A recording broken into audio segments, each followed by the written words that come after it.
Good morning प्यारे बच्चों, कैसे हो आप सभी। हम 11th क्लास ह्यूमैनिटीज़ के पॉलिटिकल साइंस के फर्स्ट लेसन को कर रहे हैं, कॉन्स्टिट्यूशन वाई एंड हाउ, जिसमें आज हम the authority of a constitution से शुरू करेंगे। जो इससे पहले का पार्ट हमने इससे पहले जो वीडियो थी उसमें हम कर चुके हैं। तो the authority of a constitution, authority of a constitution से मतलब क्या है। अथॉरिटी एक सत्ता होती है, एक ताकत होती है, एक पावर होती है जिसको हम मानते हैं अपने मन से। जैसे एक पिता की पावर होती है कि वो अपने पुत्रों के साथ वो जो गुस्सा करता है उनको डांटता है, उनको समझाता है, तो हम अपने पिता की बात मानते हैं। ऐसे ही कॉन्स्टिट्यूशन है, उसके पास एक पावर है जिसको हम अपने दिल से मानते हैं, और उस पावर के अनुसार जो रूल्स हैं कॉन्स्टिट्यूशन में दिए गए उनको हम फॉलो करते हैं।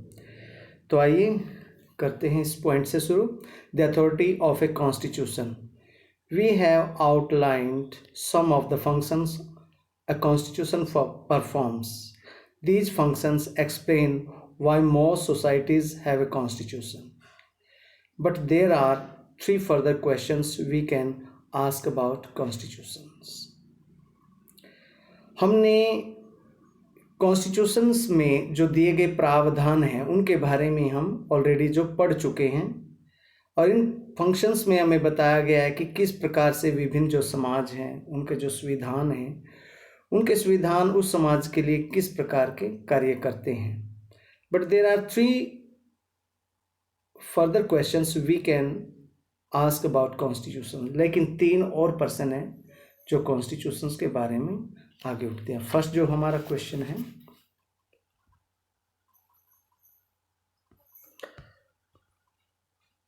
What a constitution means. संविधान क्या है, कॉन्स्टिट्यूशन क्या है।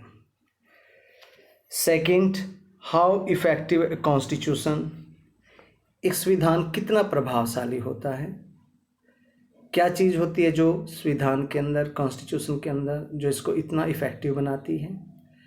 और थर्ड है जो point, is a constitution just, क्या संविधान न्यायपूर्ण है, क्या ये न्यायोचित है।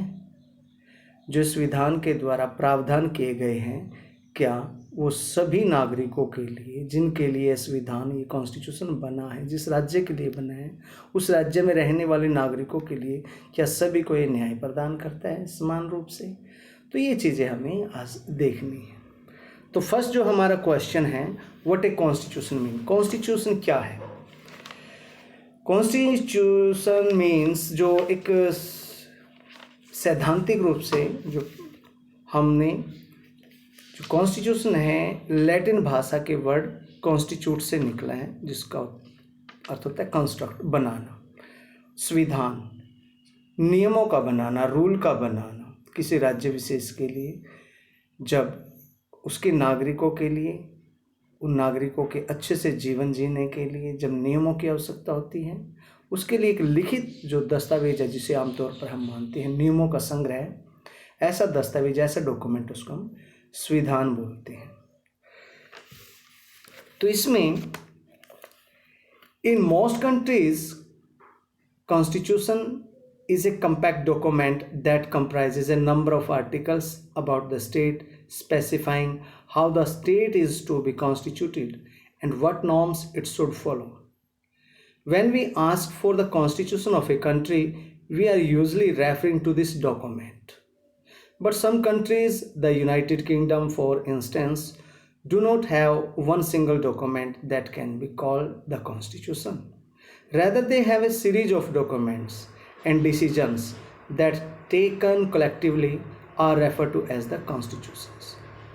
So we can say that constitution is the document or set of documents that seeks to perform the functions that we mentioned above. But many constitutions around the world exist only on paper. They are mere words existing on a parchment. The crucial question is, how effective is a constitution?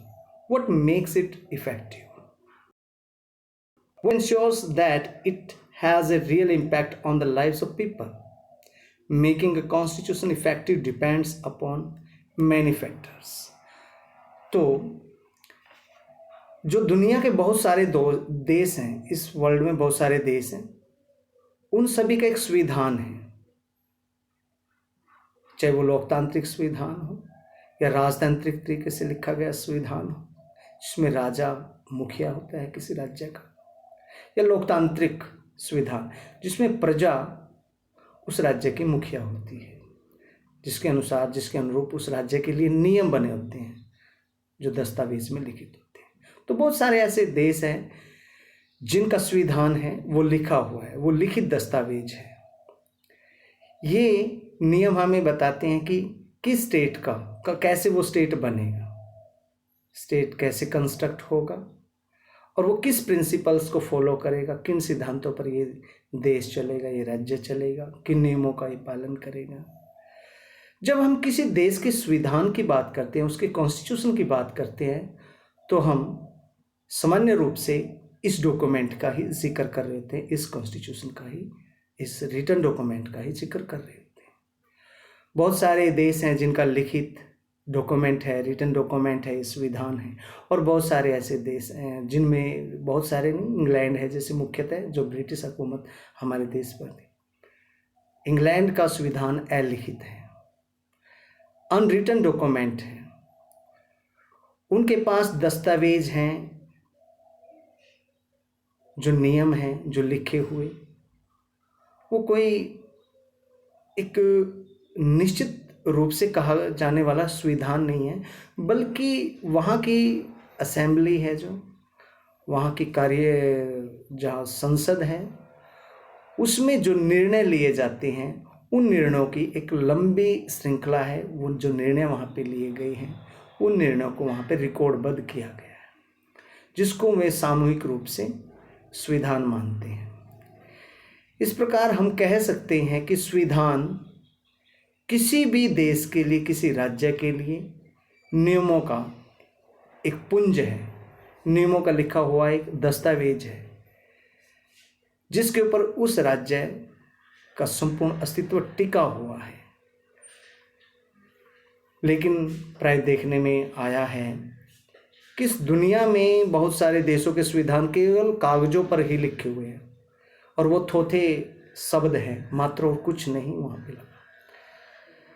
अब second जो question उठता है, how effective is a constitution. ये महत्वपूर्ण प्रश्न यहाँ पे बनता है कि संविधान कितना, कॉन्स्टिट्यूशन कितना इफेक्टिव है, वो कितना प्रभावशाली है। उसे ऐसी कौन सी बात है, कौन सी ऐसी उसके अंदर विशेषता है जो उस संविधान को प्रभावशाली बनाती है? कौन सी ये बात है जो निश्चित कर देती है कि लोगों का उस संविधान में अटूट विश्वास है? क्योंकि जिस देश के नागरिकों का अपने देश की नियम व्यवस्था में, उसके रूल रेगुलेशंस की प्रणाली में, प्रोसीजर्स में अटूट विश्वास होगा, वही देश का, उसी देश का संविधान है जो वो प्रभावशाली बनता है। क्योंकि जनता की आस्था, उसका जनता की उसके ऊपर भरोसा, एश्योरेंस, उसी एश्योरेंस के बलबूते किसी देश का संविधान इफेक्टिव बनता है, कॉन्स्टिट्यूशन इफेक्टिव बनता है। तो next, is a constitution just. हाँ, ये बात भी देखने में आती है कि क्या जो नियम व्यवस्था बनाई गई है, क्या वो न्यायोचित है?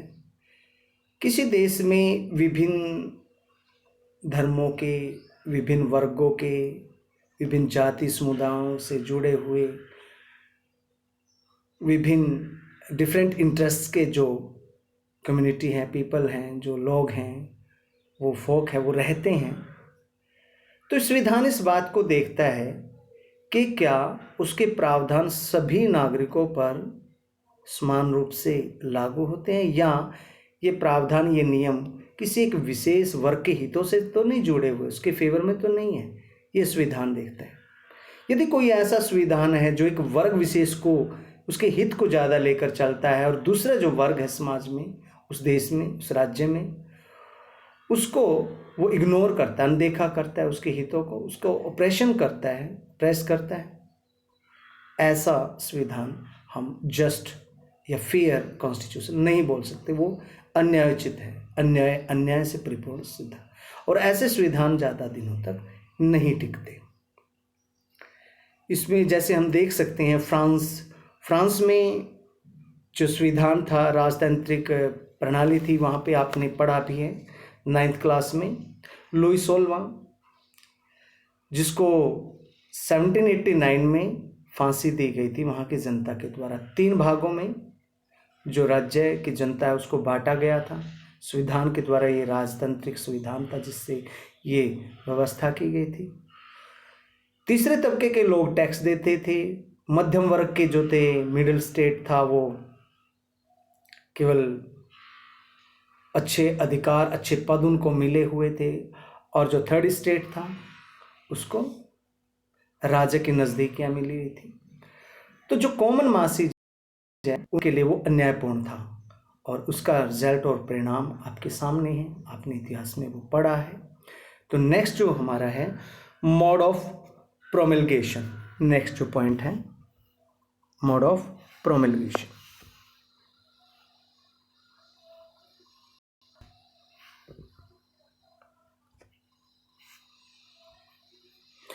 मोड ऑफ प्रोमलगेशन क्या होता है? किसी भी देश का संविधान है जो वो लागू होता है, वो कानून व्यवस्था उसकी लागू होती है, वो डिक्लेयर होता है, उसकी बात है। This refers to how a constitution comes into being, who crafted the constitution and how much authority did they have. In many countries, constitutions remain defunct because they are crafted by military leaders and leaders who are not popular and do not have the ability to carry the people with them. The most successful constitutions like India, South Africa, and United States of America are constitutions which are created in the aftermath of popular national movements. Although India's constitution was formally created by a constituent assembly between December 1946 and November 1949, it drew upon a long history of the national movement that had a remarkable ability to take along different sections of Indian society together. The constitution drew enormous legitimacy from the fact that it was drawn up by the people who enjoyed immense public credibility, who had the capacity to negotiate and command the respect of a wide cross section of society, and who were able to convince the people that the constitution was not an instrument for the aggrandizement of their personal power. The final document reflected the broad national consensus at this time. Some countries have subjected their constitution to a full-fledged referendum, where all the people vote on the desirability of a constitution. The Indian constitution was never subjected to such a referendum, but nevertheless carried enormous public authority, because it had the consensus and backing of leaders who were themselves popular. Although the constitution itself was not subjected to a referendum, the people adopted it as their own by abiding by its provisions. Therefore, the authority of people who enact the constitution helps determine in part in prospects of success. तो कानून को लागू होने की जो घोषणा हुई थी उसके संबंध में, this refers to how a constitution come into being, इससे मतलब है कि ये संविधान किस प्रकार से वो अस्तित्व में आया, ये कैसे लागू हुआ। Who crafted the constitution and how much authority did they have, इस कॉन्स्टिट्यूशन को किसने बनाया, संविधान किसने बनाया, और उनके पास इसको बनाने की सत्ता कहाँ से है, ताकत कहाँ से है। ये बात मायने रखती है कि किस प्रकार से एक संविधान है, एक कानून है, एक नियम है, किसी देश पर कैसे लागू होते हैं, कैसे लोग उसको आत्मसात कर लेते हैं, कैसे लोग उसको मान लेते हैं, वो नागरिक उसको अपना लेते हैं, ये किस चीज़ पे डिपेंड करता है। इसमें पहले तो देखने वाली बात ये है कि लोग ये देखते हैं कि संविधान ये बनाया किसने है, ये कैसे अस्तित्व में आया, और जिन्होंने वो संविधान बनाया है उन लोगों में नागरिकों की कितनी आस्था थी जिनके लिए वो संविधान बनाया है। इस तरीके से हम देखते हैं कि दुनिया में बहुत सारे संविधान बने, बहुत सारे संविधान जैसे हमारे पड़ोसी देश पाकिस्तान में बना। In many countries, constitution remain defunct because they are crafted by military leaders and leaders who are not popular and do not have the ability to carry the people with them. बहुत सारे देश है, जैसे हमारा पड़ोसी देश पाकिस्तान में एक एग्जाम्पल के रूप में हम लेंगे। बहुत सारे जो कॉन्स्टिट्यूशंस हैं बहुत सारे देशों में वो लोगों की इच्छाओं के अनुसार नहीं बनते। वे या तो वहाँ के जो सैनिक शासक हैं उनके द्वारा बनाए जाते हैं, या फिर अलोकप्रिय जो नेता हैं जो जनता को पसंद नहीं है, ऐसे व्यक्ति जब समाज में आगे निकलकर अपने आधिपत्य जताने के लिए, अपने को सर्वोच्च रखने के लिए किसी समाज संविधान को थोप देते हैं, ऐसे संविधान ज़्यादा दिनों तक नहीं चलते, क्योंकि ऐसे संविधान के पास लोगों को अपने साथ लेकर चलने की अक्षमता नहीं होती। पाकिस्तान में क्या हुआ था, जनरल परवेज मुशर्रफ जो मिलिट्री के जनरल थे उस समय, उन्होंने नवाज शरीफ की जो सरकार है उसका तख्ता पलट दिया और वहाँ के राष्ट्रपति बन बैठे। 8-9 साल उन्होंने वहाँ पे शासन किया और उसका रिजल्ट आप देखते हैं, कारगिल युद्ध। तो जनता ने उसको पसंद नहीं किया, फिर वो देश छोड़कर इंग्लैंड भाग गया था। उसके कोर्ट में, सुप्रीम कोर्ट में मुकदमा चला हुआ है। तो ऐसे हम देख सकते हैं। किंतु जो संविधान, जिस संविधान को उस देश की जनता की ताकत मिली होती है, जैसे भारत का संविधान, भारत के संविधान का निर्माण उन लोगों ने किया था जो 15 अगस्त 1947 बिफोर इंडिपेंडेंस, जो भारत की आज़ादी के संघर्ष में लगे हुए थे, ऐसे प्रसिद्ध नेता, उनके द्वारा ही भारत स्वतंत्र होने पर भारत के संविधान की रचना हुई। तो ये पॉपुलर लीडर थे, लोकप्रिय नेता थे। तो इनमें सर्वाधिक सफल, मोस्ट सक्सेसफुल जो कॉन्स्टिट्यूशन है वो इंडिया का कॉन्स्टिट्यूशन है। इसके साथ दक्षिण अफ्रीका और अमेरिका के कॉन्स्टिट्यूशन, क्योंकि दक्षिण अफ्रीका को भी नेल्सन मंडेला आपने पढ़ा है, नेल्सन मंडेला के काफ़ी लंबे चौड़े संघर्ष के बाद जो आज़ादी मिली, वहाँ पे ब्लैक एंड वाइट के बीच में जो डिस्क्रिमिनेशन चला आ रहा था सदियों से, काफ़ी लंबे समय से, उधर काफ़ी लंबे आंदोलन के बाद उनको आज़ादी मिली डिस्क्रिमिनेशन से, और फिर उन्होंने अपना संविधान बनाया। संविधान किन के द्वारा बनाया गया? उन लोगों के द्वारा जो इस संघर्ष में लगे हुए थे। ठीक ऐसे ही अमेरिका का संविधान भी सुंदर उदाहरण है, क्योंकि इन्होंने भी एक आंदोलन के बाद ही ये संविधान बनाया।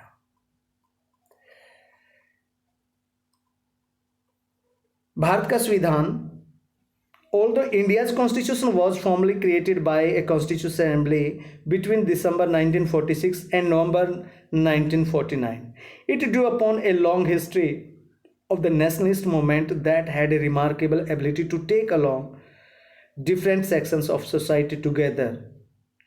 The constitution drew enormous legitimacy from the fact that it was drawn up by the people who enjoyed themselves immense public credibility, who had the capacity to negotiate and command the respect of a wide cross section of society, and who were able to convince the people that the constitution was not an instrument of the aggrandizement of their personal power. The final document reflected the broad national consensus at the time. तो भारत का संविधान एक संविधान सभा थी, constitution assembly. उसने दिसंबर 13 दिसंबर 1946 में उन्होंने एक संविधान सभा थी, जिसने संविधान बनाना शुरू किया, और नवंबर 1949 के बीच में ये लगभग 3 वर्ष के अंदर संविधान हमारा बनाया गया, जिसमें 2 years 11 months एंड 18 days का जो टाइम कंस्ट्रक्ट होने में लगा था। 2 साल 11 महीने और 18 दिन, इतने लंबे समय के बाद हमारा जो संविधान जो शुरू हुआ, बनकर आया था, जो संविधान सभा ने 13 दिसंबर 1946 से नवंबर 1949, 3 years लगभग जो का समय हमारे संविधान को बनने में लगा, उन्होंने ये बनाया था। संविधान सभा में जिन व्यक्तियों के द्वारा ये बनाया गया था, इन्होंने जो नेशनल मूवमेंट था उसकी जो एक हिस्ट्री रही थी, उससे ये लोग इंस्पायर्ड थे, उससे ये मोटिवेटेड लोग थे, ये इंस्पायर्ड थे। इन्होंने बड़े संघर्ष के बाद देश की आज़ादी प्राप्त की थी और अपने लोगों के लिए इन्होंने एक सपना देखा था। उन्होंने एक नियम व्यवस्था की, भारत कैसे होगा, उनके सपनों का भारत, ये सभी जो उनके मन में पहले से ही एक बना हुआ एक सपना था, उसको साकार उन्होंने अपने संविधान निर्माण के माध्यम से किया कि वो ऐसी व्यवस्था अपने देश के नागरिकों के लिए करेंगे। इसमें सबसे बड़ी बात थी कि समाज के जितने भी लोग थे, जितने रिलीजन से, जाति से लोग थे, माइनॉरिटीज थी, मेजॉरिटीज थी, सभी को साथ में लेकर चले थे वो लोग। इसी वजह से इसको लोगों की क्रेडिबिलिटी जो मिल गई, लोगों ने उनमें विश्वास दिखाया, एश्योरेंस जताया, क्योंकि the people had unbreakable faith in the leaders who were indulged in the struggle for India's independence. और ये जो लीडर्स थे, पॉपुलर लीडर्स थे, ये डायरेक्ट कम्युनिकेशन ये पीपल से करते थे, सिटीजन से का सीधा लोगों से वार्तालाप कर लेते थे, बातें कर लेते थे, और लोगों का सम्मान इनको प्राप्त था, लोगों में बड़े लोकप्रिय नेता थे। तो ये अपने भारत के नागरिकों को ये समझाने में सफल रहे कि संविधान है जिसके तहत जो संविधान उनके लिए बना गए, ये उनकी खुद की जो ये पॉपुलर लीडर्स हैं, इनकी स्वयं की शक्तियां बढ़ाने के लिए नहीं है, ये कोई साधन नहीं है, बल्कि ये तो सभी नागरिकों के लिए समान रूप से, चाहे वो नेता हो, चाहे वो मजदूर हो, चाहे वो गरीब हो, वो किसी भी धर्म से हो, मेजॉरिटी में हो, माइनॉरिटी में, सभी पर समान रूप से इसमें जो नियम व्यवस्था की गई है वो लागू होते हैं। और ये सभी भारतीयों की एक राष्ट्रीय जो आम सहमति है, उसको ये संविधान व्यक्त करता है।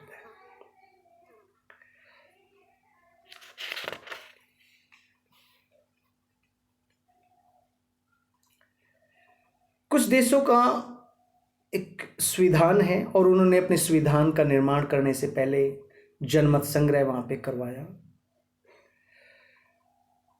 इस जनमत संग्रह में लोग अपनी राय देते हैं सिटीजन कि किसी नियम के पक्ष में या विपक्ष में। तो भारतीय संविधान के निर्माण में ऐसा जनमत संग्रह नहीं हुआ था, पब्लिक ओपिनियन ऐसा नहीं लिया गया था, ऐसा रेफरेंडम नहीं हुआ था। ये तो केवल एक हमारे भारतीय लोकप्रिय नेताओं की सहमति, समर्थन की उपज था, क्योंकि इन नेताओं का जनता पर एक हद तक बहुत ज़्यादा प्रभाव था, तो इसमें कोई भी डरने वाली बात नहीं थी। नेक्स्ट जो पॉइंट है हमारा,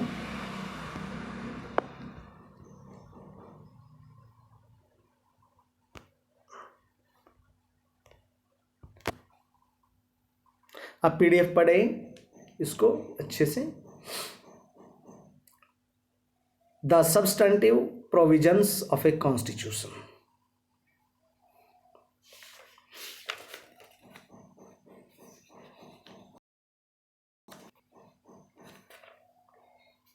the substantive provisions of a constitution, जो मूल प्रावधान किए गए हैं संविधान में, उनके बारे में हम इस टॉपिक में चर्चा करेंगे। It is the hallmark of a successful constitution that it gives everyone in society some reason to go along with its provision. ये एक सफल संविधान की हमारी विशेषता है कि ये प्रत्येक व्यक्ति को अपने साथ लेकर चलता है और साथ लेकर चलने का कोई ना कोई उनको एक कारण देता है। A constitution that for instance allowed permanent majorities to oppress minority groups within society would give minorities no reason to go along with the provisions of the constitution। एक ऐसा संविधान समाज में रहने वाली माइनॉरिटी में जो लोग हैं उनका दमन करने के लिए, उनके ऑपरेशन के लिए, अगर मेजोरिटी के लोगों को, मेजोरिटी कम्युनिटी है जो मेजोरिटी में, उसको तो कोई ऐसा कारण वहाँ पे नहीं बनता कि माइनॉरिटी में जो लोग हैं वो संविधान का पालन करें, उसके नियमों को माने। तो इस संविधान की सफलता केवल तभी डिपेंड करती है जब बहुसंख्या में रहने वाले लोग समाज के अल्पसंख्यक लोगों को साथ लेकर चले, उनका उत्पीड़न ना करे, ऑपरेशन ना करे उनका। क्योंकि अगर ऐसा है तो फिर माइनॉरिटी में जो लोग हैं समाज में रहने वाले, वो कोई उनके पास विशेष कारण नहीं होता, न कोई कारण रहता कि वो संविधान का आदर करें। संविधान का आदर करने के लिए ज़रूरी है कि संविधान में जो नियम है वो सभी पर समान रूप से लागू हों। कोई संविधान यदि एक दल के लोगों के लिए ज़्यादा करता है और दूसरे लोगों के लिए उनको इग्नोर, अनदेखा करता है, तो ऐसा संविधान नहीं टिक सकता।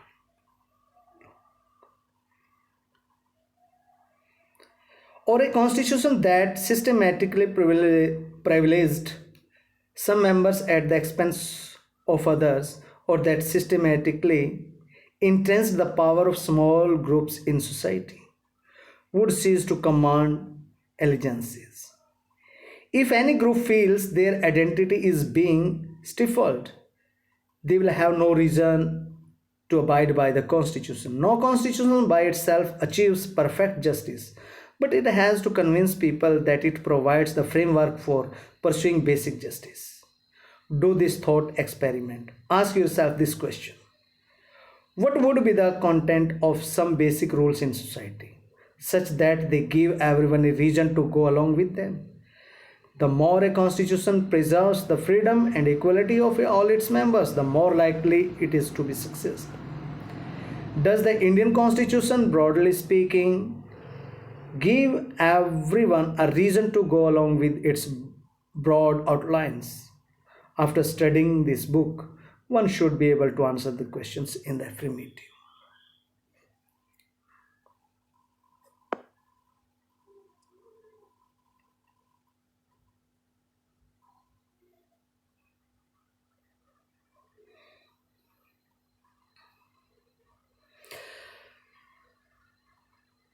और इसके बाद यदि वहाँ पे जो छोटे छोटे समूह हैं, जो माइनॉरिटी में जो लोग हैं, वो उस संविधान की ताकत का कारण बने, सभी लोगों की संविधान में निष्ठा हो, मजबूती हो, तो वो देश मजबूत होगा। लेकिन इसके विपरीत अगर कोई छोटा ग्रुप है, कोई स्मॉल ग्रुप है, माइनॉरिटी में जो लोग हैं, अगर उनको ये महसूस हो जाए कि उनकी आइडेंटिफिकेशन को नष्ट किया जा रहा है, उनकी पहचान को दबाया जा रहा है, तो उनके पास इस संविधान को फॉलो करने का, उस कॉन्स्टिट्यूशन के बेसिक प्रिंसिपल्स को फॉलो करने का कोई रीज़न नहीं होगा। तो ऐसा संविधान है वो आइडल नहीं है, ऐसा संविधान स्वयं खुद ही नष्ट हो जाएगा। तो साइड में थोड़ा सा ये दिया गया ऊपर, इसको थोड़ा सा देख लेते हैं। नेपाल के बारे में भी यहाँ पे दिए गए हैं। Nepal, debate over constitution making in Nepal. तो इसमें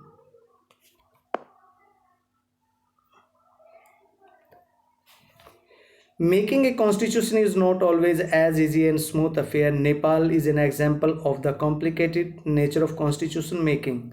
Since 1948, Nepal has 5 constitutions in 1948, 1951, 1959, 1962 and 1990. But all these constitutions were granted by the king of Nepal. They were granted by the king of Nepal. The 1990 constitution introduced a multi-party competition, though the king constituted to hold final powers in many respects. For many years, Nepal was forced with military political agitations for restructuring the government. The main issue was the role of the monarchy in the constitution of Nepal. Some groups in Nepal wanted to abolish the institution of monarchy and establish republican form of government. Others believed that it may be useful to shift to limited monarchy with a reduced role for the king. The king himself was not ready to give up powers. He took over all powers in October 2002. Many political parties and organizations demanded the formation of a new constitutional assembly. The Communist Party of the Nepal Maoist was the forefront of the struggle for a popularly elected constituent assembly. Finally, under pressure of agitation,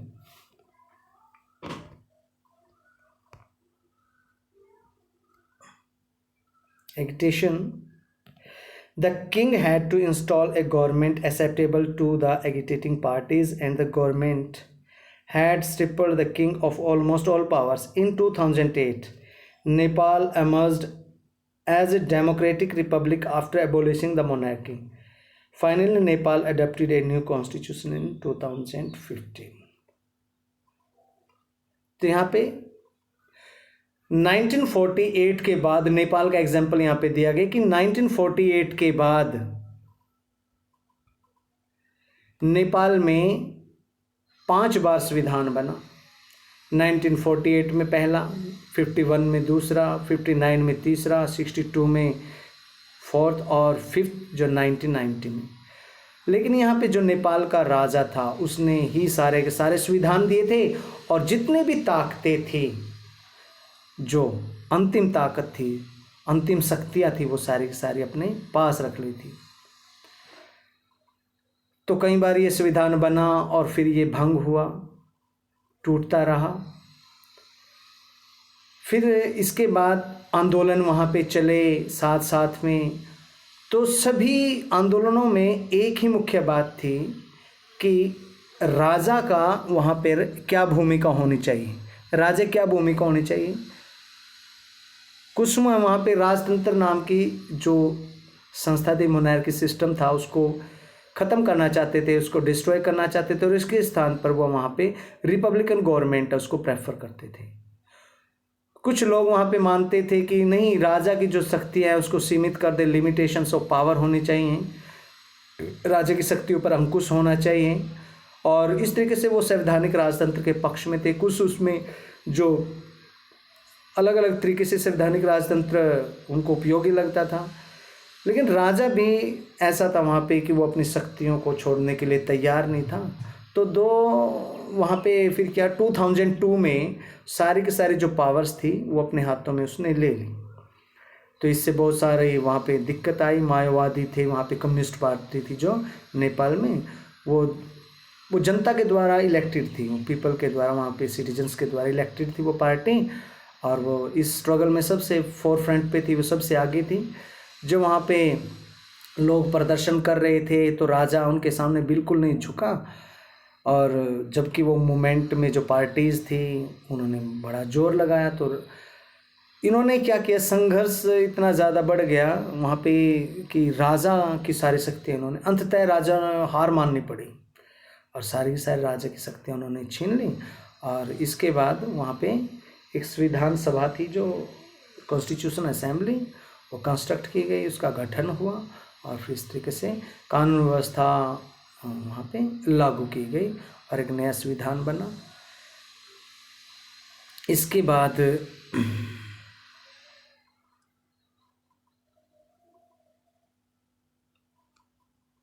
तो ये 2015 में जाके वहाँ पे व्यवस्था ठीक हुई।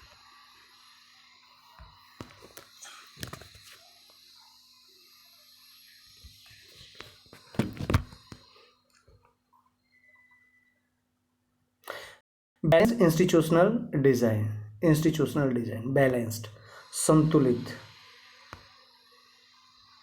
तो यहाँ से करेंगे अब हम balanced constitutional design.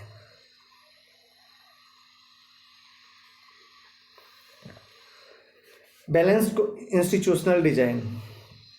Constitutions are often subverted, not by the people but by small groups who wish to enhance their own power.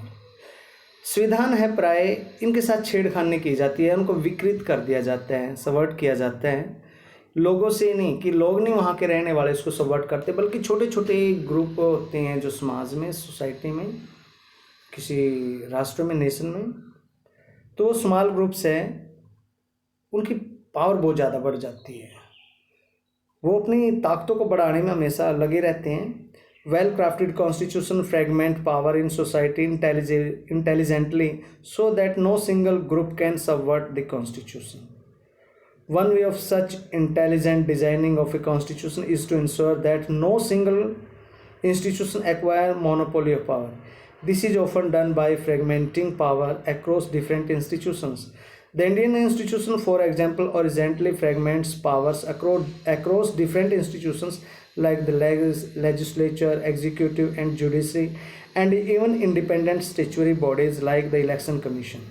This ensures that even if one institution wants to subvert the constitution, others can check its transgressions. An intelligent system of checks and balances has facilitated the success of Indian Constitution. तो क्या होता रहता है कि जो संविधान है ये कभी किसी देश की जनता ही नहीं है कि ज़रूरी वहाँ उस देश की जनता अपने देश के संविधान को नष्ट करेगी, बल्कि समाज में रहते हुए कुछ एक ग्रुप्स होते हैं जो अपनी ताकतों को बढ़ाने के लिए लगे रहते हैं। जैसे कुछ धार्मिक, मैं यहाँ पे एग्जाम्पल के रूप में लूँ, जैसे धार्मिक संगठन है, यहाँ पे धार्मिक गुरु आप देख सकते हैं, जैसे राम रहीम थे, दंदन सतगुरु जी, हम एग्जाम्पल के रूप में ले सकते हैं। और दूसरे हमारे जैसे ये रामदेव जी हैं, या और कुछ हम देख सकते हैं इस प्रकार से।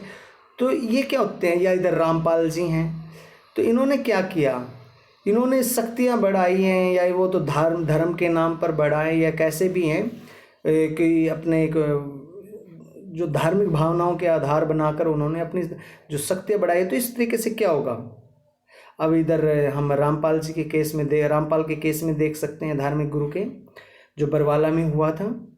उन्होंने जो बिल्कुल अपनी कहते हैं मिलिट्री बना दी, और वहाँ पे वो सरेंडर करने के लिए बिल्कुल तैयार नहीं था, कोर्ट कचहरी जाने के लिए तैयार नहीं था। तो ये क्या है, तो सभी हम देखते हैं कि संविधान जो ये चीज़ देखता है कि किस प्रकार से छोटे छोटे जो यूनिट हैं, छोटे छोटे जो समुदाय हैं, जो वो अपनी शक्तियों को बढ़ाने में लगे रहते हैं, और यही संविधान को नष्ट कर सकते हैं।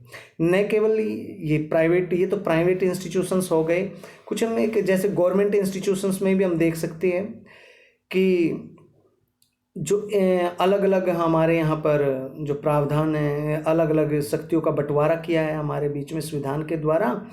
और ये संविधान है, ये कॉन्स्टिट्यूशन है, जो ये चीज़ देखता है कि सारी की सारी शक्तियाँ एक इंस्टीट्यूशन को न मिले, किसी एक संस्था को न मिले, किसी एक वर्ग को न मिले।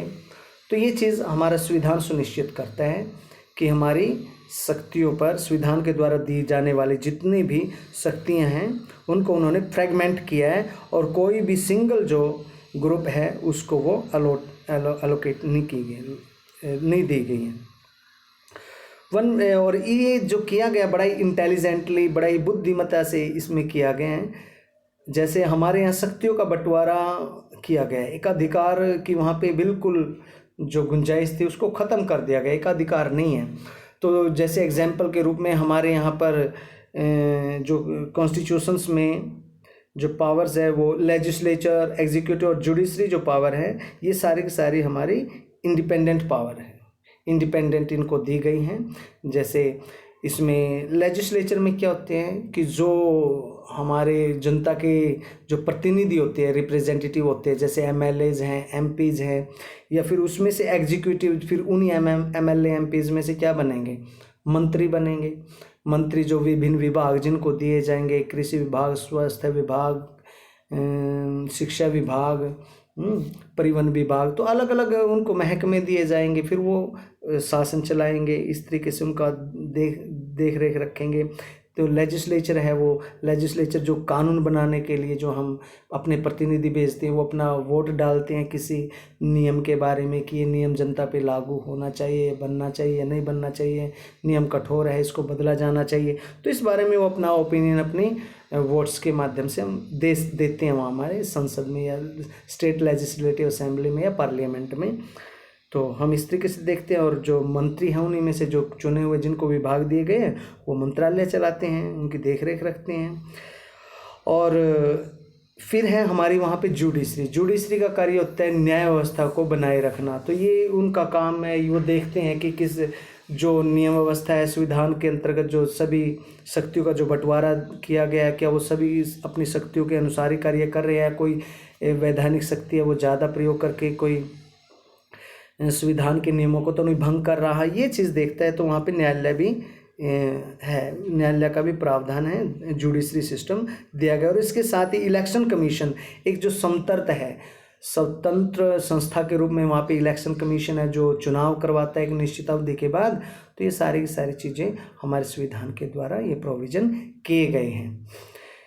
तो इस प्रकार से हमारा संविधान में एक व्यवस्था की गई है कि किसी भी प्रकार से किसी भी एक यूनिट को, एक इकाई को, एक वर्ग को, विधायिका, कार्यपालिका, न्यायपालिका, चाहे कुछ भी है, लेजिस्लेचर, एग्जीक्यूटिव और जुडिशरी, किसी को भी जो वो एक को मोनोपोली नहीं हो, एक अधिकार ना हो शक्तियों के ऊपर।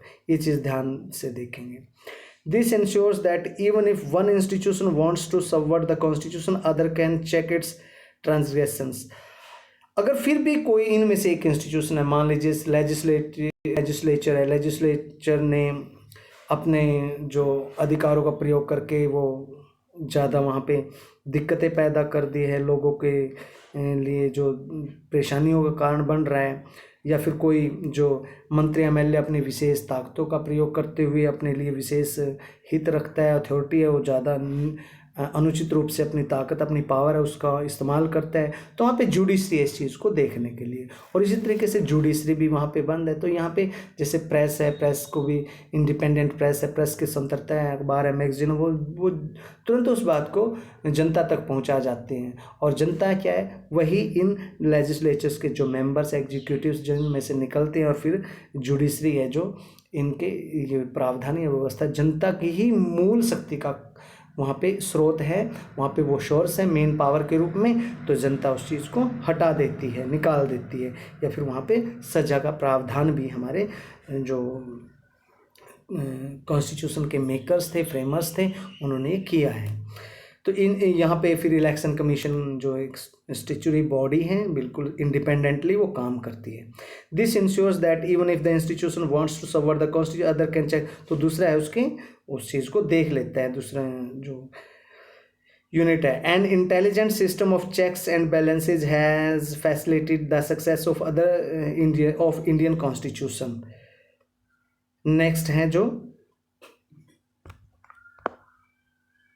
another important aspect of intelligent institutional design is that a constitution must strike the right balance between certain values, norms and procedures as authoritative and at the same time allow enough flexibility in its operations to adapt to changing needs and circumstances.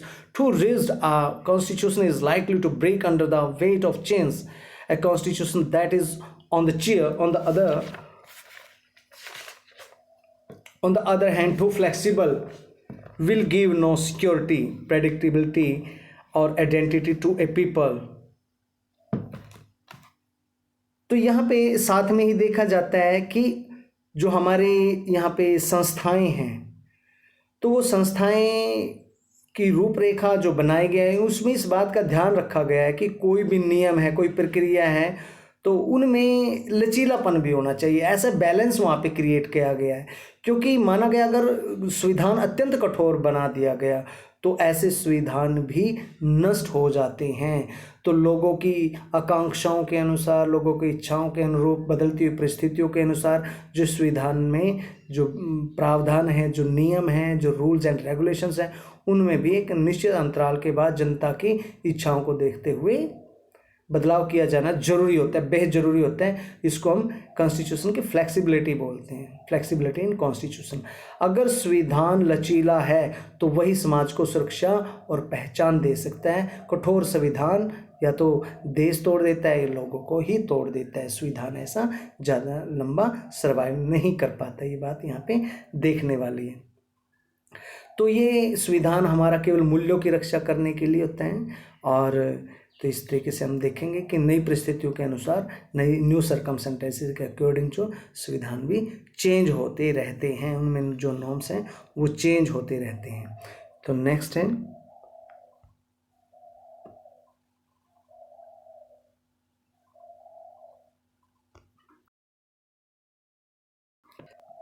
successful constitution strike the right balance between preserving core values and adapting them to a new circumstance. You notice the wisdom of makers of the Indian Constitution in the chapter of the Constitution was a living document.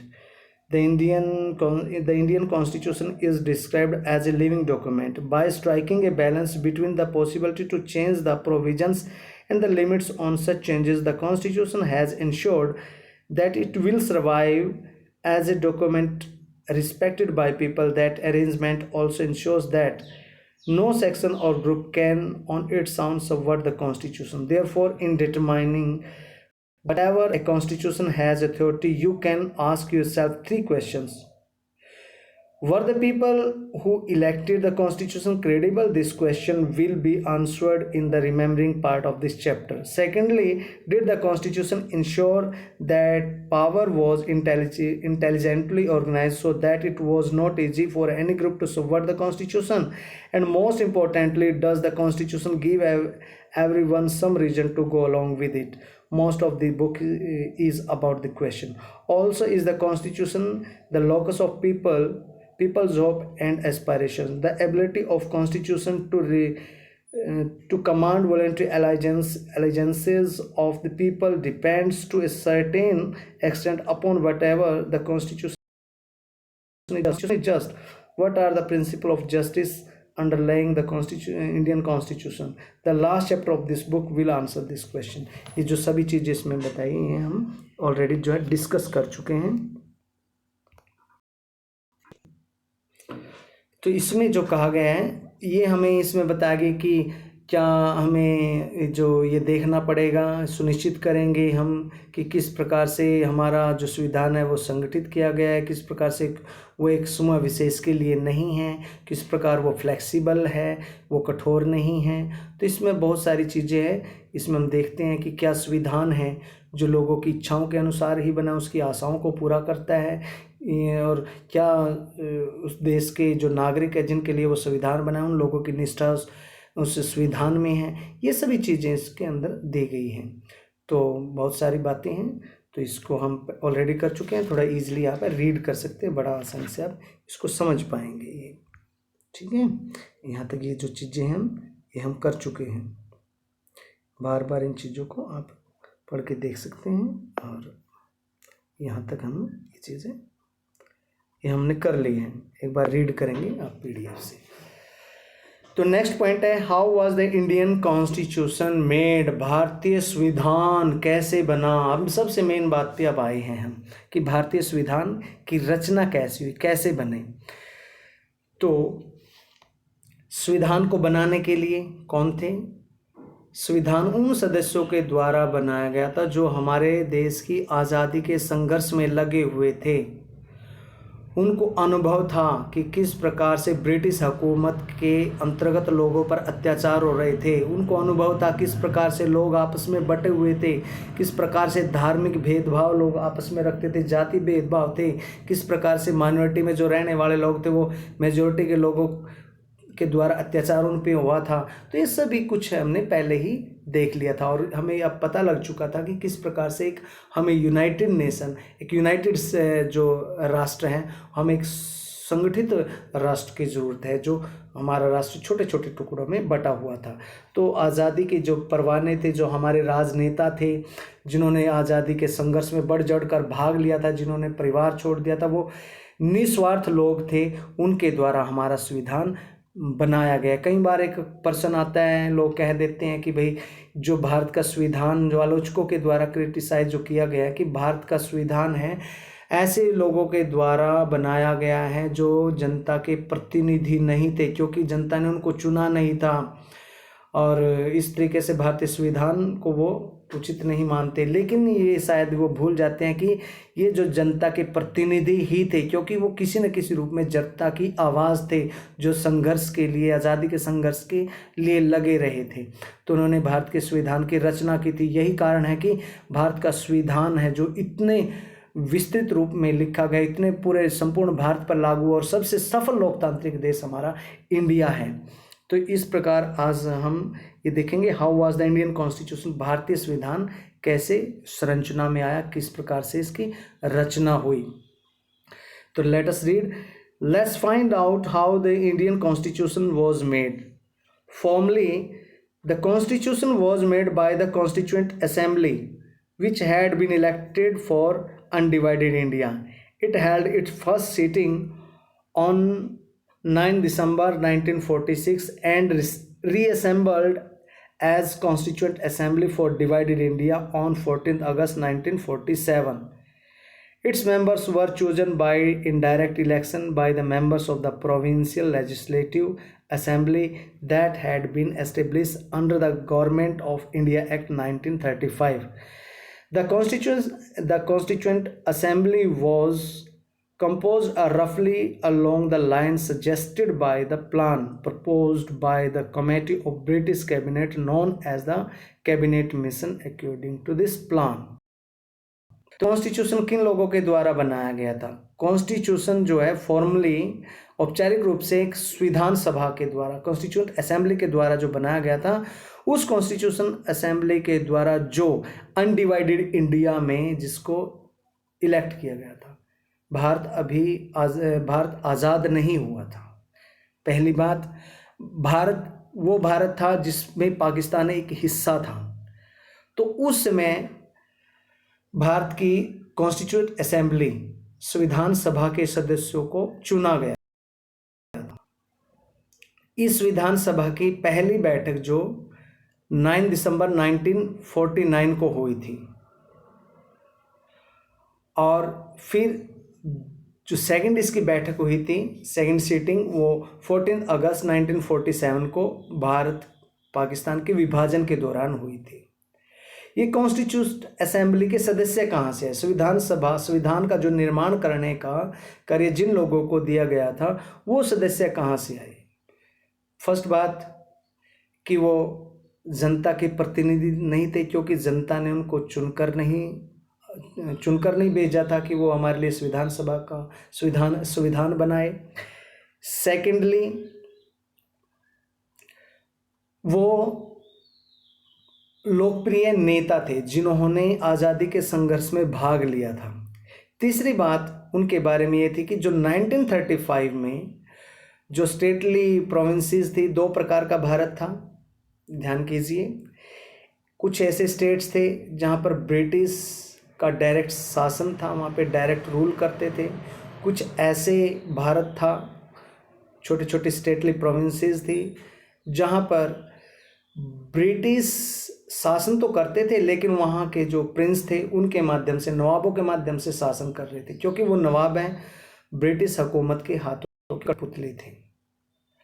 अब 1935 में जो स्थापित ये प्रांतीय विधानसभाएं थी, वहाँ पर जो लोग चुने गए थे, वहाँ सदस्य चुने गए थे। 1935 में जो सरकार थी, ब्रिटिश सरकार जो भारत का शासन चलाती थी, वो चुने हुए सदस्य थे उसमें।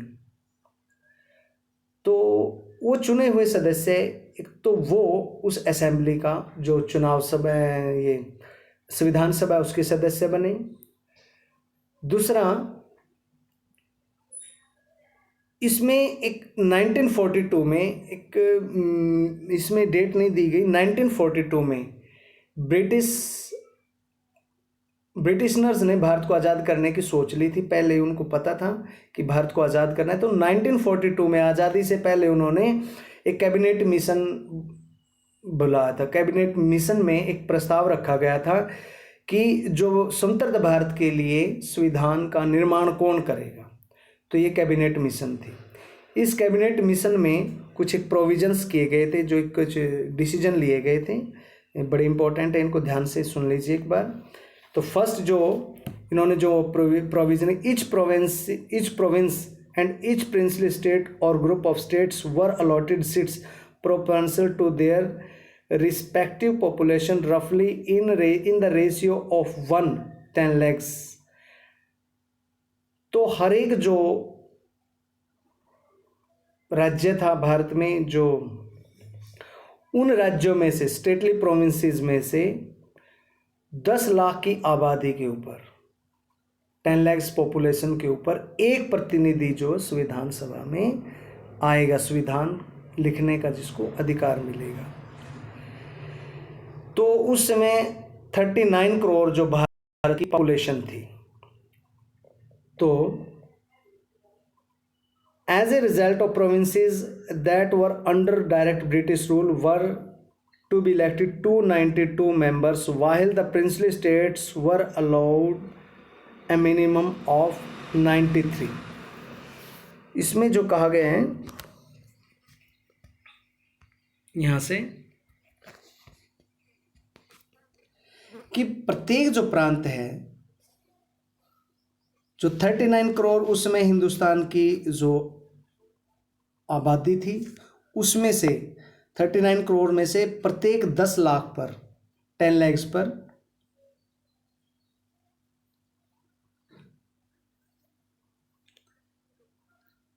10 lakhs पर क्या था, एक प्रतिनिधि चुना जाएगा। यहां पे ये दिया गया है, as a result the province that were under direct British rule were to elect 292 members।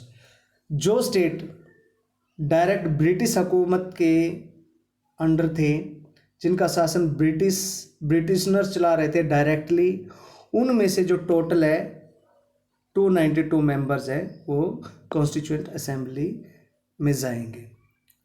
और जो 93 हैं, 93 ये स्टेटली प्रोविंसेस से जाएंगे। स्टेटली प्रोविंसेस जिनका शासन ब्रिटिशनर्स डायरेक्ट नहीं बल्कि वहाँ के नवाबों के माध्यम से चला रहे थे, जो नवाब अंग्रेजों के हाथ की कठपुतली थे। तो 93 यहाँ से और प्लस में 292, तो ये टोटल है जो सदस्य संविधान सभा का निर्माण करेंगे। इनसे मिलकर संविधान सभा बनेंगे जो भारत का संविधान लिखेगी।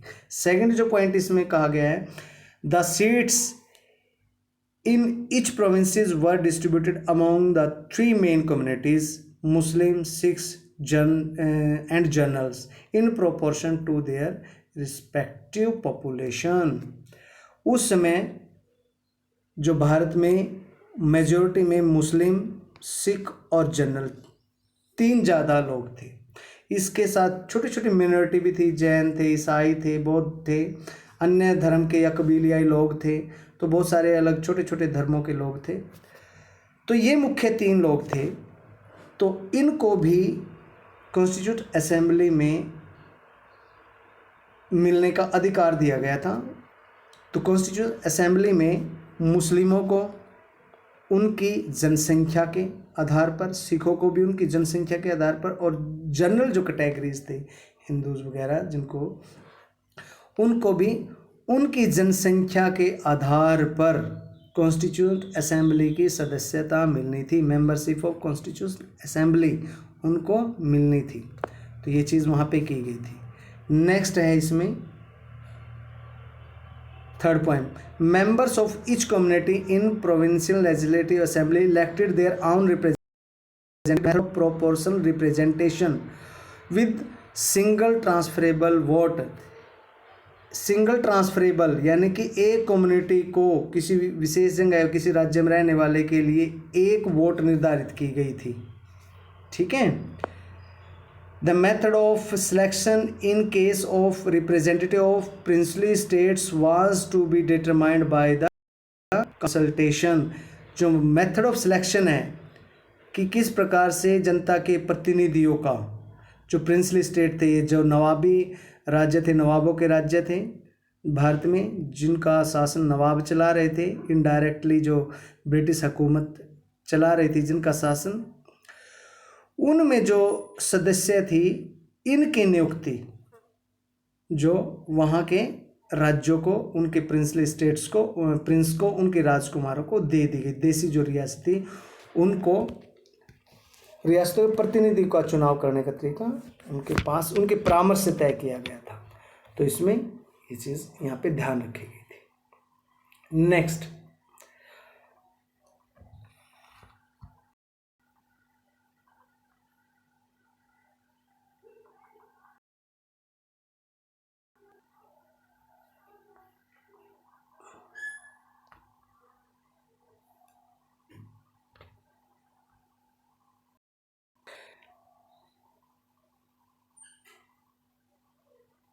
the method of selection in the case of provinces of stately states was to be determined by the constitution consultation। परामर्श के द्वारा वो खुद अपना तय कर लेंगे कि उनको संविधान सभा की सदस्यता कितने सदस्यों को दी जाएगी।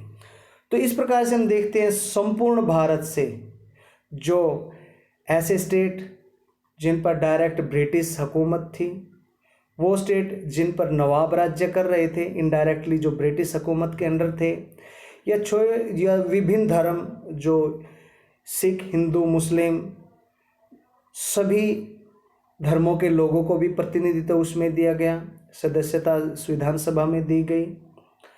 इसके साथ माइनॉरिटीज़ में जो लोग थे उनको भी वहाँ पे प्रतिनिधित्व दिया गया। तो समाज में कोई भी तबका ऐसा नहीं था, कोई वर्ग विशेष ऐसा नहीं था, ढूंढने से भी बड़ा मुश्किल था कि जिसको भारत की संविधान सभा की सदस्यता न मिली हो। सभी को साथ लेकर चलना, सभी के विकास के लिए कार्य करना, एक भारत को आगे, सपनों के भारत को आगे बढ़ाना, ये सब नेताओं का वहाँ पे पूरा सपना था। तो ये चीज़ ध्यान रखें। नेक्स्ट है, यहाँ से थोड़ा ये पढ़ लीजिए।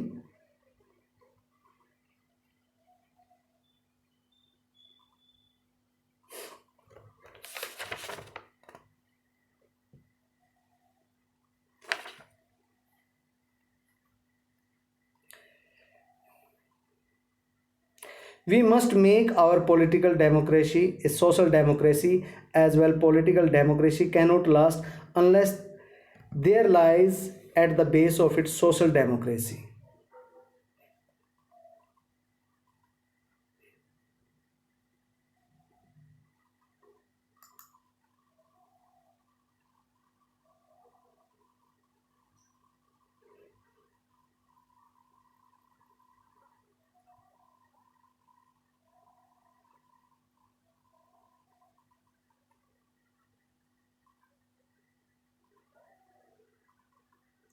We must make our political democracy a social democracy as well.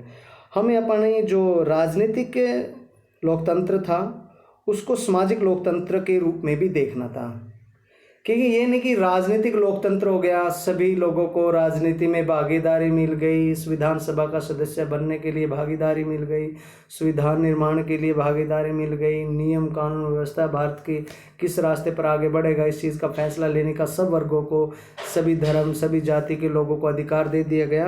यानी कि पॉलिटिकल डेमोक्रेसी तो वहाँ पर लागू हो गई। Political democracy cannot last unless there lies a base of social democracy. लेकिन जब तक सोशल डेमोक्रेसी नहीं हुई, सामाजिक लोकतंत्र नहीं होगा।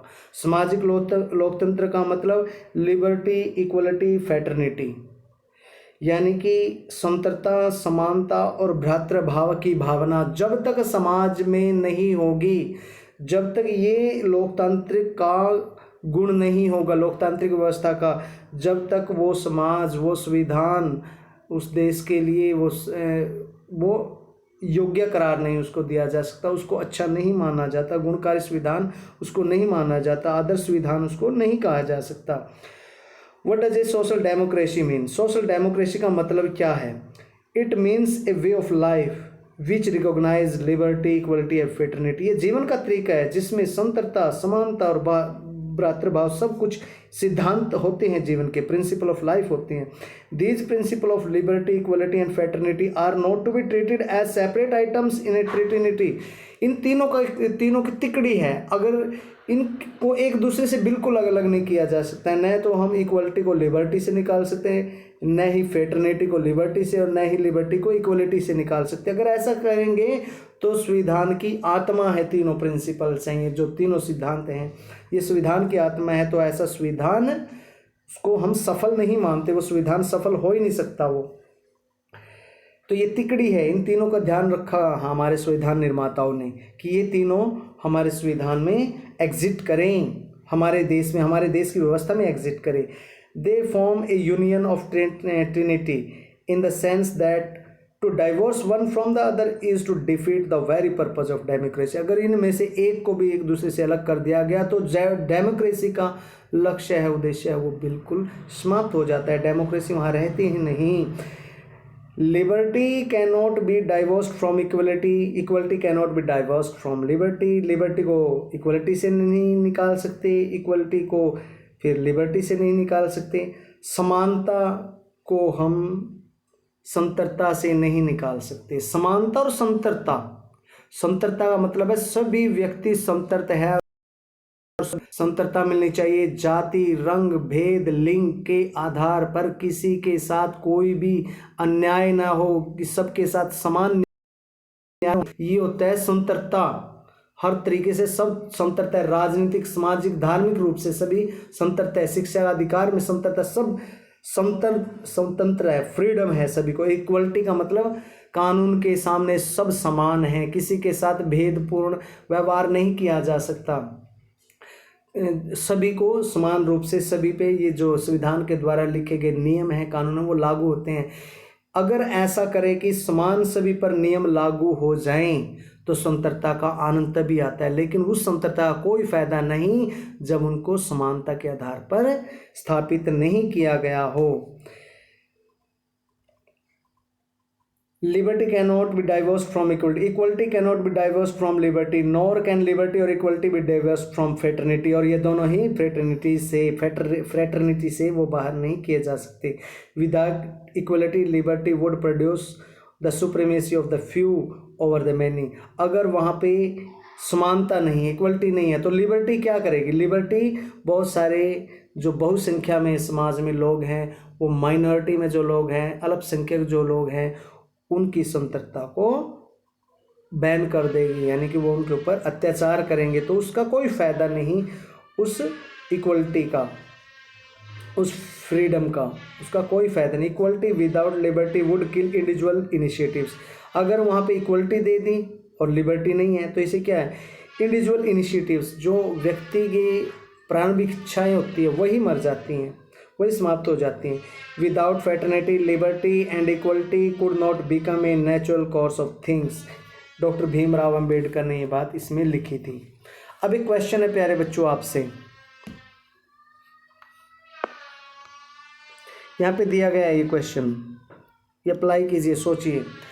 Are the principle of liberty, equality and fraternity being practised in your classroom? क्या आपकी कक्षा में ये जो प्रिंसिपल है, ये सिद्धांत है, आप अपनाते हैं? लिबर्टी है सभी को, अगर लिबर्टी है तो कैसी लिबर्टी होनी चाहिए? लिबर्टी का मतलब मैं आपको बता देता हूँ, लिबर्टी क्या होती है। लिबर्टी समतरता, समतरता का मतलब ये नहीं कि कानून या नियम को तोड़ने की जो इच्छा है, जो मन में आए वो करें बस, that is not a liberty. Liberty का मतलब है आप तब तक स्वतंत्र हैं जब तक आप फ्रीडम हैं, आप तब तक फ्री हैं, आपको लिबर्टी है जब तक आप दूसरे के कार्य में बाधा नहीं बन जाते। एग्जाम्पल के रूप में, आप अगर गली में चल रहे हैं, गली में चलने का, रोड पर चलने का आपको अधिकार है, आप वहाँ पे छाता लेकर चले, छाता को घुमाकर आप चलें, कोई बात नहीं, लेकिन जब वो छाता घुमाते घुमाते किसी के नाक से टकराने लगे तो नाक से टकराने पर उसके साथ ही, उससे पहले तो करता है उसका भी तो ख्याल रखना है। ये नहीं कि आपको हिट करने की समर्थता है, किसी को जो भी आप मन में चाहें वो समर्थता है, लेकिन आप तब तक समर्थता है जब तक आप दूसरे की समर्थता का ख्याल नहीं रखते। तो ये बात यहाँ पे ध्यान रखने वाली है। समर्थता का मतलब ये है, are the principle of liberty, equality and fraternity being practised in your classroom. क्या आपकी क्लासरूम में ये तीनों सिद्धांत आप मानते हैं इक्वलिटी का? या कुछ ऐसा बच्चा है जो आपकी क्लास में आपको लगता है पुअर एजुकेटेड बैकग्राउंड से, तो आप उसके साथ डिस्क्रिमिनेशन रखते हैं? क्या आपको ऐसा लगता है? तो अगर आपको ऐसा लगता है तो क्या है फ्रेटर्निटी? अगर फ्रेटर्निटी भाईचारा आपकी क्लास में है, या फिर जातीय भेदभाव आप क्लास में रखते हैं, ठीक है। ये बात जैसे एक कम्युनिटी विशेष के, कास्ट विशेष से, क्रेड विशेष से आप ज़्यादा लगाव रखते हैं और दूसरे क्रेड, कास्ट और जो कम्युनिटी है उससे आप नफरत करते हैं। तो आप क्या आप ऐसा कभी आपको अपनी क्लास में लगा है? ये बात एक बार सोचिए। Discuss this with your friends. Okay dear, now let us go next point. The previous section एक सेकेंड यहाँ से मैं देख लेता हूँ। द प्रीवियस सेक्शन दिखाई नहीं देता, स्क्रीन छोटी है मोबाइल की बेटा, जहाँ से दिखाई नहीं देता। How the constitution was made, यहाँ पे हो गया composition of the constituent assembly, यहाँ से करेंगे। इससे पहले थोड़ी ये लाइनें हैं। The previous section discusses the three factors that make constitution effective and respectable. How far does the constitution pass this test? ये जो तीन प्रोविजन इसमें दिए गए हैं, फ्रेटर्निटी, लिबर्टी, इक्वलिटी, ये तीनों हैं किसी भी संविधान की सफलता के लिए, उसके प्रभावशाली बनने के लिए, किसी संविधान क्यों वो रिस्पेक्टेबल है संविधान, इसके लिए काफ़ी होती है ये चीज़। तो क्या कोई संविधान है, इस टेस्ट पर, इस परीक्षा पे कौन कितना खरा उतरता है, ये चीज़ संविधान को ग्रेट बनाती है। तो नेक्स्ट हमारा जो पॉइंट है,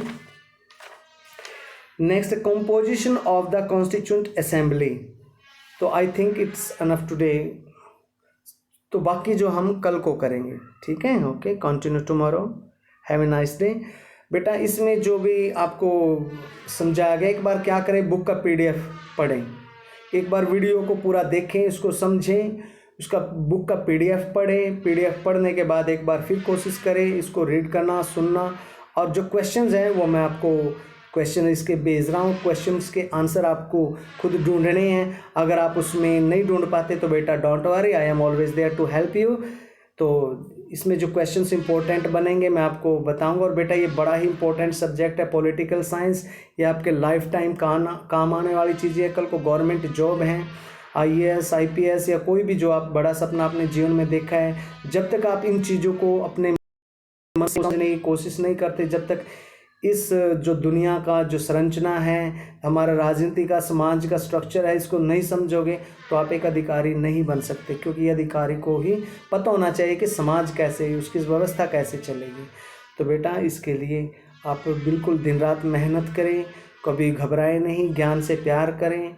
जो नॉलेज से प्यार करता है वो बच्चा, he is worthy to become a great person in life, one day surely he will get success. तो बेटा ये चीज़ हमेशा अपने माइंड में बनाए रखें। Thank you, have a nice day.